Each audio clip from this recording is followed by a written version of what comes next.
एक अजीब सा फनी मैन, सिर पर जूते, पैरों में टोपियां और सिर के बल उल्टा चलकर अपने घर चला गया। आखिर ऐसा क्यों हुआ, जानिए इस मजेदार अंग्रेजी कविता में, जिसका टाइटल है a funny man. One day, a funny kind of man came walking down the street. He wore a shoe upon his head and hats upon his feet. Poem के इस फर्स्ट स्टैंजा में poet कहते हैं कि एक दिन एक बड़े ही मजेदार किस्म का आदमी सड़क पर चलता हुआ आया। उसने अपने सिर पर एक जूता पहन रखा था और पैरों में टोपियां पहन रखी थीं।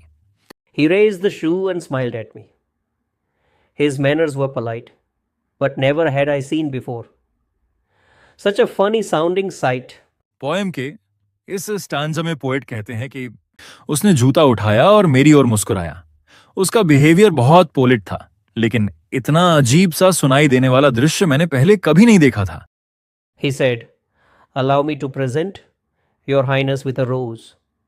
And taking out a currant bun, he held it to my nose. उसने कहा, योर हाइनेस, मुझे अनुमति दीजिए कि मैं आपको एक गुलाब गिफ्ट कर सकूं। और उसने एक करंट बन यानी मीठा बन निकालकर उसे मेरी नाक के पास कर दिया। I staggered back against the wall, and then I answered, "Well, I never saw a rose with such a funny looking smell." मैं लड़खड़ाकर दीवार से जा टकराया और फिर मैंने उत्तर दिया, अरे वाह, इतनी फनी स्मेल वाला गुलाब तो मैंने पहले कभी नहीं देखा। He then began to sing a song and sat down on the ground. You never heard in all your life such a funny feeling sound.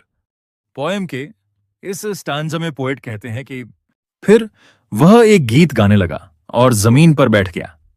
इतनी अजीब महसूस होने वाली आवाज तुमने अपने पूरे जीवन में कभी नहीं सुनी होगी। My friend, why do you wear two hats upon your feet? I said. He turned the other way about and hopped home on his head. Poem के इस लास्ट स्टैंजा में कवि कहते हैं कि मैंने उससे पूछा, मेरे दोस्त, तुम अपने पैरों में ये दो टोपियां क्यों पहनते हो?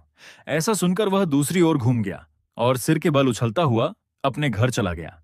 चैप्टर के वर्ड मीनिंग, समरी और important question answers description box में दिए गए हैं।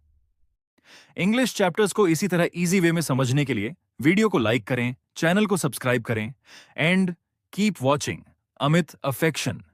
Learn English with ease.